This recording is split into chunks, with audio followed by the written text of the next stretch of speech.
Okay, so let's talk about a case that totally changed the game for privacy in Canada. Picture this: police being able to listen in on any public payphone anywhere in a province without needing a specific warrant for that exact spot. Sounds pretty wild, right?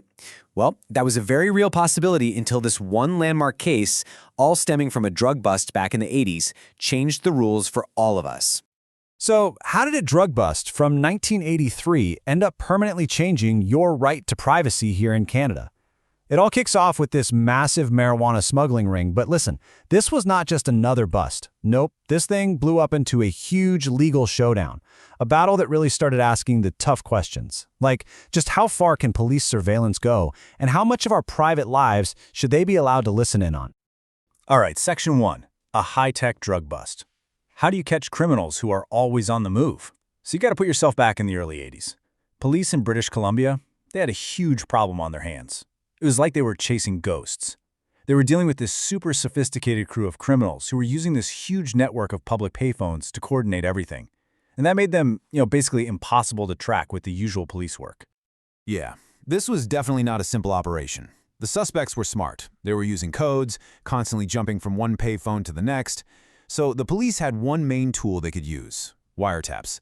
And get this, their entire case, the whole thing, was built on 136 intercepted phone calls. That's it. Without those recordings, they had absolutely nothing.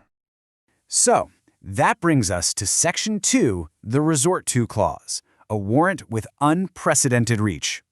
Now, to actually catch these guys who are always on the move, the police were handed this incredibly powerful and, let's be honest, pretty controversial tool. It's called the Resort To Clause, and trust me, it is the absolute key to understanding this entire legal drama. So what is this thing? Well, a Resort To clause is a term in a warrant that lets police intercept calls not just at one specific address, but at any other location their targets might resort to. Think of it like this. Instead of needing a new warrant for every single payphone, this clause was like a master key. It let the police follow the conversation, not just the location. As long as they had a pretty good idea their target was going to be there, they could listen in. And here's the exact wording from the actual court order. It says, "or elsewhere in the province of British Columbia resorted to by the said Perry Gordon Thompson," and so on. This right here is the phrase that sparked a legal firestorm. Just look at how incredibly broad that is. It doesn't name a single specific payphone. It just says, "elsewhere in the province of British Columbia." That's a huge amount of unchecked power to hand over. So what did all that sweeping power actually lead to? Well, it led to this number, 20. That's the total number of public payphones the police ended up putting listening devices on. The whole investigation just ballooned. And remember, we're not talking about private phone lines in someone's house. These were public spaces. Anyone, you, me, countless innocent people, could have been making a private call, and their conversation would have been recorded. This is where the privacy concerns really start to get serious. And that brings us to Section 3, an unreasonable search, the charter challenge. This is the exact moment where this whole thing goes from being just a drug investigation to a massive constitutional battle. The defense lawyers basically said, whoa, hold on a second. This isn't just aggressive policing. This is a direct violation of a fundamental Canadian right. And that right was protected by the then new Charter of Rights and Freedoms. The Charter has this part, Section 8, that guarantees everyone the right to be secure against unreasonable search and seizure. And so the whole case really boiled down to this one critical question. Even if a judge signed off on the surveillance, was the search itself fundamentally unreasonable? It's a really subtle but super important distinction. It's not just about did the police follow the rules, it's about were the rules themselves even fair to begin with.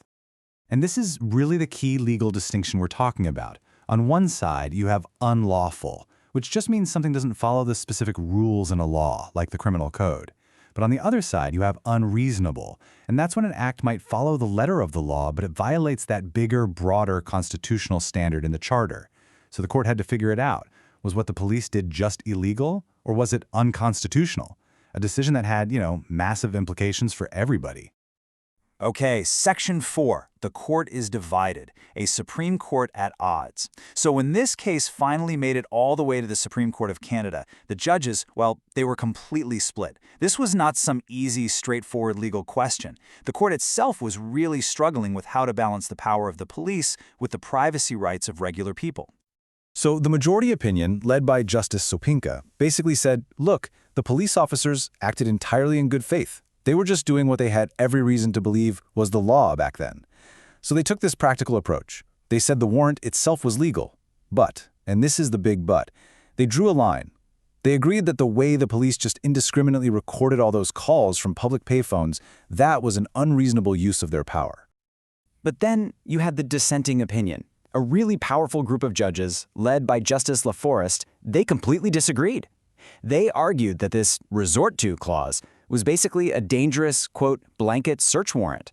As they saw it, it was just unconstitutional. It took power away from a judge and just handed it over to the police, letting them decide where and when to listen in. And that, they said, was a fundamental threat to everyone's privacy. All right, Section 5, the Thompson Legacy, New Rules for a New Era. So even with all this disagreement, the court's final ruling had this huge, lasting impact. This is where the real legacy of the case was born. It literally created new rules for police surveillance that, yep, still affect all of us today. So in the end, the court came up with this really nuanced verdict. It was kind of a compromise. They allowed the wiretap evidence to be used in this one case, mainly because they felt the police acted in good faith under the old rules. But, and this is the really important part, they set down these super strict new rules for the future to make sure this kind of wide-open surveillance could never happen again. So the real impact wasn't so much on the guys on trial, but on the future of privacy for every single Canadian. And that legacy is what we now call the Thompson rules for surveillance. Okay, so first, no more just bugging public phones and letting the tape run. Police now need to have reasonable grounds to think a target is actually using that specific phone. Second, if the police want to secretly enter a private home to plant a bug, they have to specifically name that house in the warrant. No more sneaking in anywhere they want. Third, just because they intercept a call, that alone isn't enough evidence that a person resorted to a place. They need other proof. And finally, and this one is huge, judges now have to actively think about the privacy of innocent people, third parties, before they issue these kinds of broad warrants. So in an era of smartphones, GPS, and just constant digital tracking, where do we draw the line between security and privacy today? You know, the ideas from this case about payphones back in the 80s, they're actually more relevant now than ever.